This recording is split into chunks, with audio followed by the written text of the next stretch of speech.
হ্যাঁ, সাকিবিয়ান কি এটা? ওকে পীর ভাই।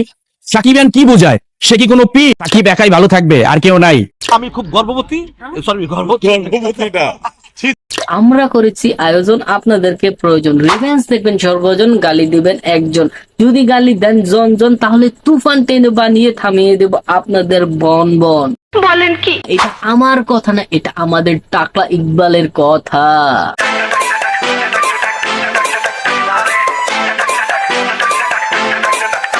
আমাদের দেশের রত্ন, আমাদের দেশে গোবর, গর্ব। আমাদের দেশে এই যে সীসা খাওয়া বিখ্যাত পরিচালক, তিনি মনে মনে একজন মুক্তিযোদ্ধা।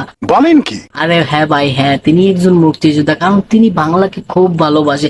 বাংলাদেশে বাংলা মুভি ছাড়া আর কোন মুভি হবে না, প্রত্যেকটা বাংলা শুদ্ধ ভাষা থাকতে হবে মুভির মধ্যে।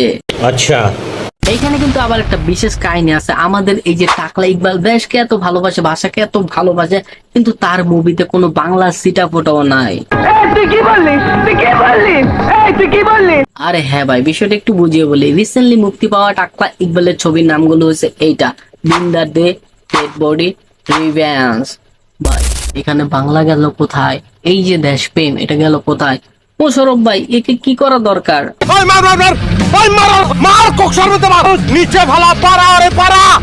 চাপাবাজি বন্ধ করিব না যতদিন থাকিবে টিনের চাল। আরে চাপাবাজি বন্ধ করিব না যতদিন থাকিবে টিনের চাল। অন্ধ ঘরে বন্ধ করিয়া নিজের মাথা চুল টাইনা ফালাইয়া সবাইকে জোরে জোরে বলতে চাই, আই এম দ্য টাকলা ইকবাল।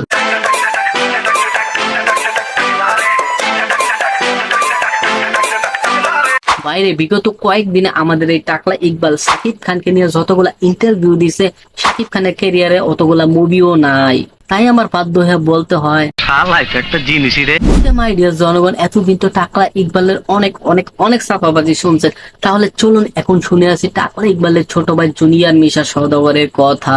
বাই দ্য ওয়ে, ইন্ট্রোটা আগে দিয়ে দিই। হোয়াটসঅ্যাপ বাচান, this is Zahid Hasan, welcome another video. Shakib একাই ভালো থাকবে, আর কেউ নাই। আপনি একটা পরিবারে 10টা ছেলে, আপনি একাই খাবেন আর 10 জন না খেয়ে থাকবে। বাইরে তোদেরকে না খেয়ে থাকতে বলছে কোন হালায়? তোরা ভিক্ষা করে রাখা। বাংলাদেশের ইন্ডাস্ট্রিতে কত নায়ক আইলো গেল, কিন্তু কেউ তো স্থায়ী ভাবে থাকতে পারলো না। দর্শক তাহলে তাদের ভালোবাসবে কিভাবে? তারা কিভাবে এখানে রুটি রোজগার করবে আমাকে বলো। পরিবারের 10টা ছেলের মধ্যে যদি একটা ছেলে কঠোর পরিশ্রম করে এবং বাকি 9টা যদি আইসার মতো ঘুমায় এবং স্বপ্ন দেখে যে একটা ছেলেই তাদেরকে স্বপ্ন পূরণ করে দিবে, তাহলে তো আর সম্ভব। আপনি যে কয়েকশো লোক যে এফডিসি তে চাকরি করে, যারা ক্যামেরায় ধরে, যারা প্রোডাকশন বয়, তারা তো না খেয়ে মরছে। সাকিব রে বাংলাদেশে রেখে লাভ কি? আচ্ছা, বাংলাদেশে কি শুধুমাত্র সাকিব খানের ছবি তৈরি হয়? অন্য কেউ কি ছবি তৈরি করে না? সাকিব খান যদি এখন ছবি বানানো বন্ধ করে, শুধু তারা না, হল মালিকরাও না খেয়ে মরে যাবে। এটা কি আমাদের সম্পদ না? এটা কি আমাদের সম্পদ না? যারা করছে তো এটা তো বোকার স্বর্গে বাস করে। এটা কি আমাদের সম্পদ না? চলচ্চিত্র কি আমাদের সম্পদ না? আরে বেচারা, ভাই এটা তো ওই সম্পদ তো ওই বাঁচাই রাখতে হইব। তাহলে বিগত 25 বছর যাবত তোরা কোথায় ছিলি? তোদের সাকিব বাবা যে হলগুলো টিকাই রাখছে, একাই যে বাংলা ছবিকে টেনে এত দূর নিয়ে আসলো, তোরা তখন কোথায় ছিলি? তোদের সম্পদ তো এখন বাঁচাস নাই কেন? 25 বছর যাবত তো এই ইন্ডাস্ট্রিতে কত নায়ক আইলো আর গেল, কিন্তু কেউ তো স্থায়ী ভাবে থাকতে পারলো না, শুধুমাত্র সাকিব খান ব্যতীত। এটা আমাদের সম্পদ, আমাদের রক্ষা করতে হবে। এখন যদি আমাদের এফডিসি না থাকে, তাহলে এফডিসি না চললে তো অন্য কোনো সিনেমা আসবে না।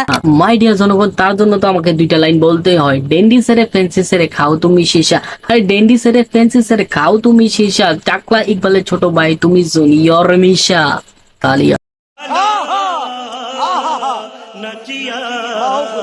সাকিব খান তো একদিনে হয় নাই, 25 বছরের পরে সাকিব খান হয়েছে। ওকে মামা, কাম টু দ্য পয়েন্ট। দীর্ঘ 25 বছর পর সাকিব খান কঠোর পরিশ্রমের মাধ্যমে সাকিব খান হয়েছে। তাহলে তোমাদের মামা, চাচা, খালারা কেন সাকিব খানের এই জায়গাটা দখল করতে পারলো না? কেন এইরকম পরিশ্রম করলো না?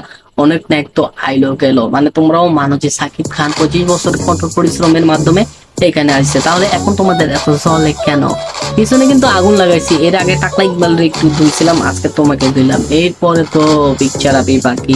তো বন্ধুরা, ভিডিওর আসা পর্যন্ত আপনারা ভালো থাকুন, সুস্থ থাকুন, এবং আপনাদের কাছে রিকোয়েস্ট বন্ধুরা, আমার এই নতুন ইউটিউব চ্যানেলটি অবশ্যই সাবস্ক্রাইব করেন। হ্যাঁ বন্ধুরা, অবশ্যই সাবস্ক্রাইব করবেন, কারণ আমি সেখানে প্রতিনিয়ত নতুন নতুন ভিডিও দিয়ে থাকি এবং এন্টারটেইনমেন্ট ভিডিও দিয়ে থাকি। তো বন্ধুরা, অবশ্যই আমার নতুন এই ইউটিউব চ্যানেলটি সাবস্ক্রাইব করুন। তো বন্ধুরা, আজকের মতন জাহিদ হাসান বিদায় নিচ্ছি। ভালো থাকুন, সুস্থ থাকুন, আল্লাহ হাফেজ।